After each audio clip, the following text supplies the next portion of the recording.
Good afternoon, everyone. Scientists say we are not ready for things that are coming at us with extremes in weather.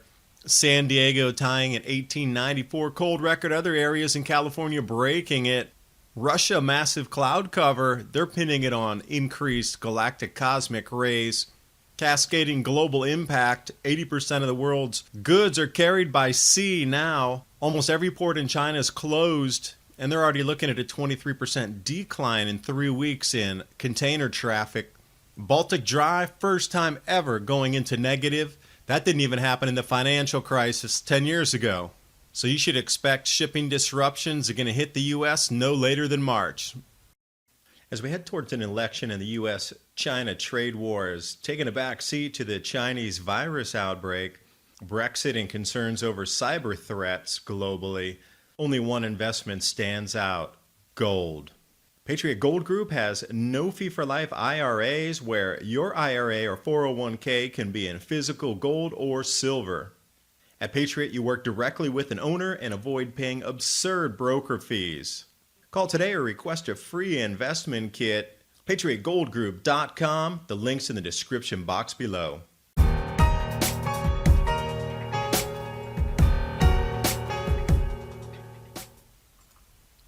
Now, as we continue to head into this grand solar minimum, the once in a 400-year cycle, brought about by low solar activity, which is going to decrease crop yields globally, more signs, all-time record cold in Russia, but also Moscow, the cloudiest January ever.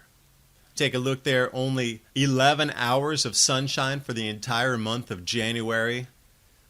The article goes on to talk about galactic cosmic rays, and we know that Heinrich Svensmark's experiment as well as CERN demonstrates that exact fact. Galactic cosmic rays, more cloud cover. So it appears that the northern hemisphere and the more northerly latitudes are starting to show first this same phenomenon. And some unusual out-of-place record cold here. San Diego County, I'm thinking orange trees. They're thinking record cold temperatures. At least San Diego, 38 degrees Fahrenheit, ties the 1883 and 1894 records, but take a look at the other areas here beating the old records from 1985, 2002. There's just quite a few outliers happening at the moment. And then Canadian news here, we're not really prepared for Newfoundland blizzard, a sign of what's to come.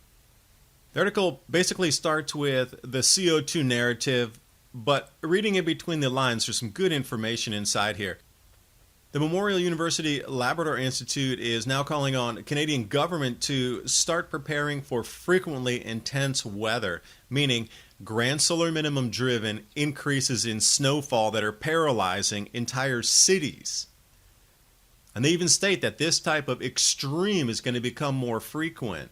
And if you hadn't seen, Newfoundland, St. John's got buried by the all-time most snow recorded in a single storm there. And then with the drifts, it was up above the roofs. They had to call in the military to help dig people out and rescue those in communities, which gets right into these next couple paragraphs here.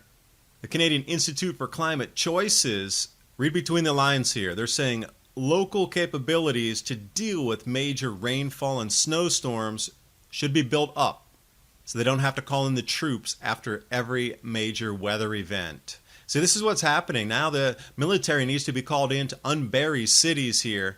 It's mainly focused on snow, not rain so much.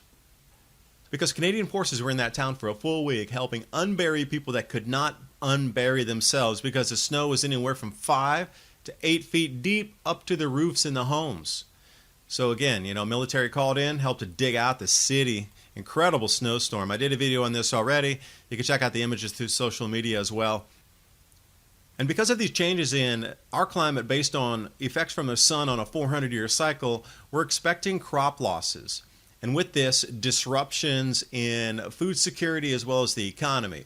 But then take a look over here. What's happening in China causing a cascading global impact. Now, I'm going to throw a few numbers at you here. If you like statistics, about 80% of the world's goods are carried by sea as an overall volume. But then China has 7 of the world's 10 busiest container ports. Almost all of those are shut at the moment.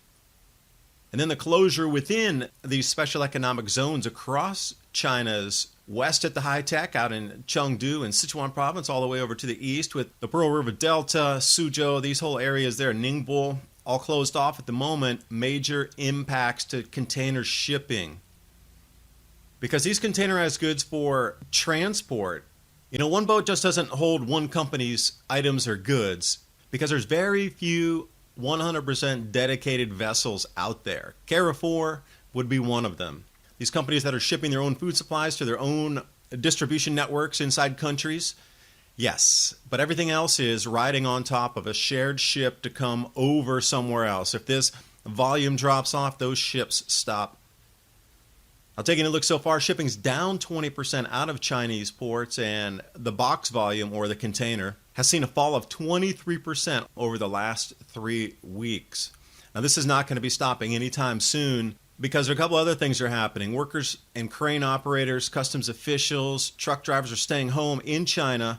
Factories are closed, and people are trying to come back to their homes from the Chinese New Year break. But as you see all the roadblocks, they're almost not able to move anywhere. All the provinces are locked down individually, so unless you have your ID that says I'm from that place, they won't let you cross the border into the next province. So long story short, these ships, these containers with all the goods that keep our societies running have stopped, essentially.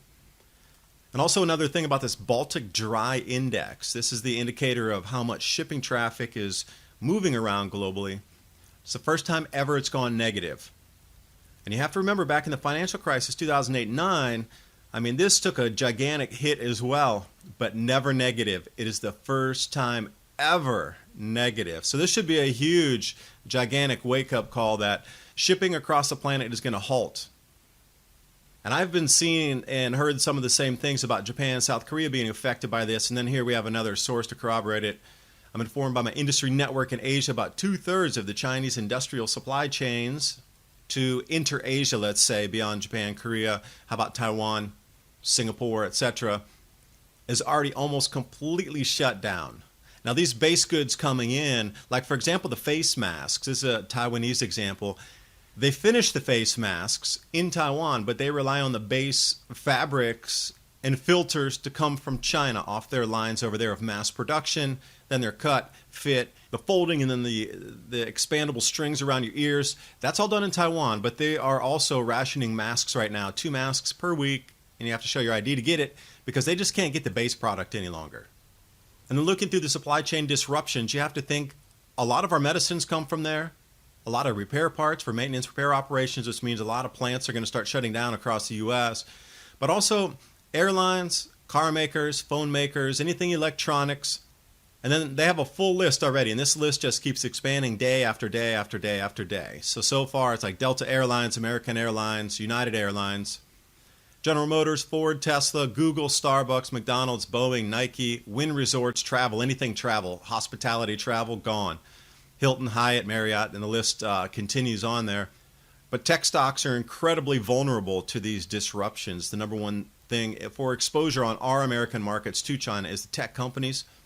And also another thing, these vessels are idling in these what they call floating quarantine zones, where countries such as Australia, Singapore, Italy, refusing to allow ships that have any Chinese port or crew on them to dock anywhere until they're all tested.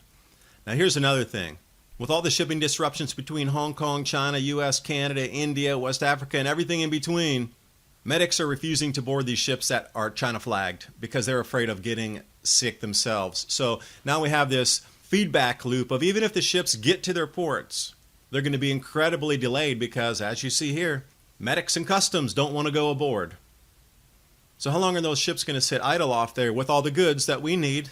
And how long will the rest of these manufacturing zones across China stop? They were saying today, okay, some companies can go back to work, but they're saying everybody work remotely from home. That's not a factory worker pushing a button to create a good. That is electronic stuff moving. Companies might be open again, but they're working from home. So with the new Adapt 2030 February merch, store more. I would highly suggest you go buy food, extra medicines, what you need. Any of the things I saw disappear in Taiwan first, such as bleach, rubbing alcohol, face mask, antibacterial soap, antibacterial laundry detergent, any types of hygiene wipes, hand sanitizer, and anything in between. If you can get it now, I would highly suggest getting it because it's about to dry up. From what's happening in Asia, it's going to be here soon, and also one of the last companies standing with long-term food storage here, My Patriot Supply. They still have supplies, but if you look across the landscape as well, and there's mass buyers out there, but My Patriot Supply still has stock. You might want to take a look at what they have, the 2-week grab-and-go food crate or the 4-week food supply. Links in the description box below.